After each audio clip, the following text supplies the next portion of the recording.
Picture two restaurants. In the first one, the waiter walks to the kitchen, stands at the counter and asks the chef, "Is the order ready?" Every 10 seconds, blocking, waiting. Meanwhile, 3 other tables are trying to flag him down. That's how most software is built. One service calling another, waiting for a response and hoping nothing breaks in between. Now, picture the second restaurant. The chef finishes a plate, sets it on the counter and rings a bell. Any available waiter picks it up. The chef doesn't care which waiter. The waiter doesn't care which chef made it. Nobody's blocking anyone. That second restaurant? That's event-driven architecture. And Netflix runs 1 trillion of those bells per day. Most developers think EDA is just messages on a queue. It's not. It's a fundamentally different way of thinking about how software communicates. By the end of this video, you'll understand exactly how it works, when to use it, when to avoid it, and why some of the biggest engineering teams on the planet bet everything on it. Let's start with the pain. In a traditional request-response system, Service A calls Service B directly. Both have to be online at the same time. Service A has to know exactly where Service B lives, what it expects, and how to talk to it. And if Service B goes down, Service A goes down with it. Failures cascade. Now multiply that by 100 services. Every team that adds a new feature has to coordinate with every other team whose service they depend on. Deployments become a negotiation. Scaling is coupled. If one service gets hammered, everything upstream backs up, waiting for it. This is what LinkedIn ran into in the late 2000s. Activity streams, metrics, and logs all needed to flow to dozens of downstream systems simultaneously. Fraud detection, job matching, machine learning models, the newsfeed, data warehouses. The existing tools simply couldn't handle the exponential growth, so they built Kafka, and that changed everything. At its core, event-driven architecture flips a dependency. Instead of Service A calling Service B, Service A announces that something happened. An address changed, an order was placed, and any service that cares can independently decide how to react. Martin Fowler calls this the dependency switch. The producer doesn't know its consumers. The consumers don't need to coordinate with each other. Now, there's an important distinction most tutorials skip. An event is an immutable fact, something that already happened. What actually travels through the system is an event notification, a message carrying the data and metadata about that state change. And developers typically use 2 flavors: state-carrying events, where the payload includes everything the consumer needs so it never has to call back, and identifier events, where the payload is just a reference ID and consumers fetch the details themselves. Those notifications move through 3 main messaging models. PubSub is fan-out. A publisher sends to a topic and every subscriber gets a copy. Message queues are point-to-point. Each message goes to exactly one consumer, then it's gone. And event streaming, which is Kafka's core innovation, writes events to a durable append-only log. Events aren't deleted when consumed. Multiple consumer groups can independently read the same data, and you can replay from any point in history. Martin Fowler's favorite analogy here is Git. The commit log is your event store, and the working copy is your current state. You can always replay commits to reconstruct any historical point. These models aren't mutually exclusive. Kafka acts as both an event stream and PubSub through consumer groups.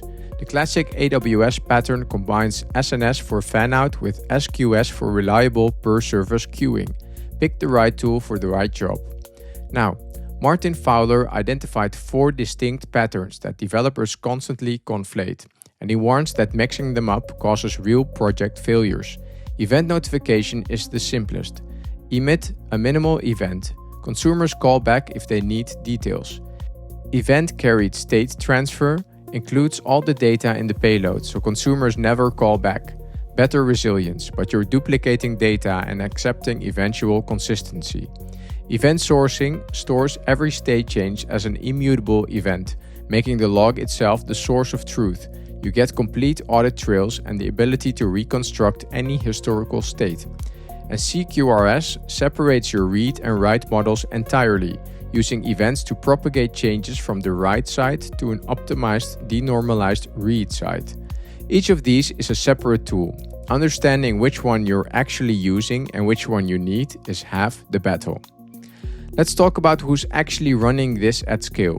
LinkedIn, where Kafka was born, went from 1 billion messages per day in 2011 to 7 trillion per day by 2019. Over 100 Kafka clusters, 4,000 brokers, 7 million partitions. Every profile view, connection request and ad click is an event.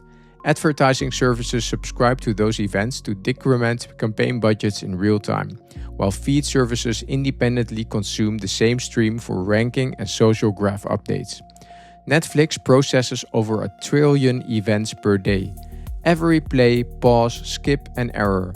Logging all of that synchronously would essentially be a self-inflicted DDoS. Instead, they built Keystone, a streaming-first platform on Kafka and Flink. One consumer monitors infrastructure health, routing around failing CDN nodes. A separate consumer processes the same event stream for personalization. They deliberately accept a tiny drop rate, less than 0.01%, choosing to lose a fraction of analytics rather than ever impact playback. Uber processes trillions of messages across over 1,000 downstream services. The entire ride lifecycle, request, match, pickup, trip, drop-off, is inherently event-driven. Their freight division was running batch aggregations with over 15 minutes of latency. After moving to Kafka and Flink with exactly once semantics, that dropped to seconds. And then there's LMAX Exchange, which is almost the opposite use case. They process 6 million financial orders per second on a single thread using an open source, lock-free ring buffer called the Disruptor. Inter-thread latency, under 15 nanoseconds. The entire business logic runs as a single-threaded event sourcing processor.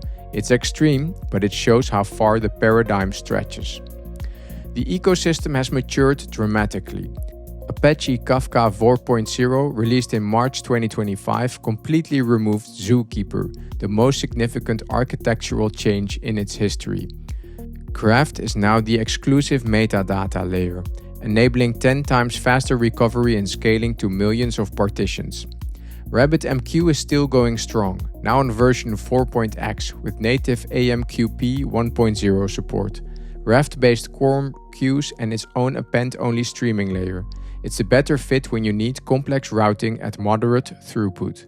Apache Pulsar differentiates with built-in multi-tenancy, native geo-replication, and decoupled compute and storage.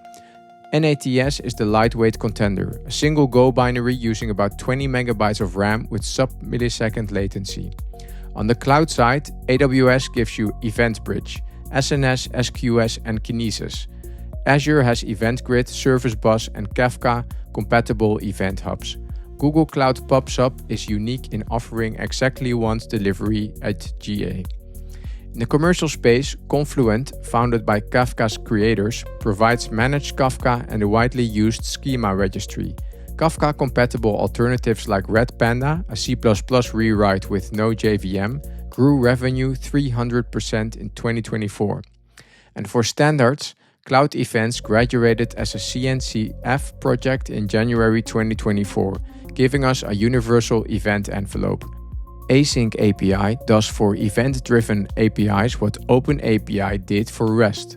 And Dapper, also CNCF graduated, lets you swap brokers, Redis, Kafka, SNS, SQS with a YAML config change. Now let's be honest about the downsides, because this is where most EDA content falls short. The biggest one is observability. In a synchronous system, you can follow a request through a single call chain. In EDA, one user action can cascade across dozens of services, and Fowler calls this EDA's dark side. There's no single program text showing the complete flow. You need distributed tracing, correlation IDs in every event, and centralized logging from day one, not as an afterthought. Eventual consistency is a real trade-off, not a bug. A user might place an order and briefly see stale inventory. If you need strong asset guarantees, like checking a bank balance before an ATM withdrawal, synchronous request response is still the right call. Schema evolution will bite you. Events are contracts between services. Change a field, break a consumer. Use Avro or protobuf with the schema registry enforcing compatibility rules, and never delete required fields. And watch out for the distributed monolith trap. Throwing events on a broker doesn't automatically give you loose coupling. If your consumers are loaded with specific business logic triggered by specific events, you've just built a monolith with extra network hops. When should you avoid EDA entirely? Simple CRUD apps, strong consistency requirements, small teams where the operational overhead outweighs the benefits, and problems that simply don't need async processing. Adding latency and failure modes for no gain is just engineering theater. Event-driven architecture isn't a silver bullet, it's a trade-off. You give up immediate consistency and simple traceability, and in return you get loose coupling, independent scalability, and systems that don't fall over when one piece fails. The biggest companies in tech aren't debating whether to use it, they already do. The real question is which patterns fit your problem and where do the boundaries belong. If you found this useful, hit subscribe. I've got more deep dives coming on the specific tools and patterns we covered today.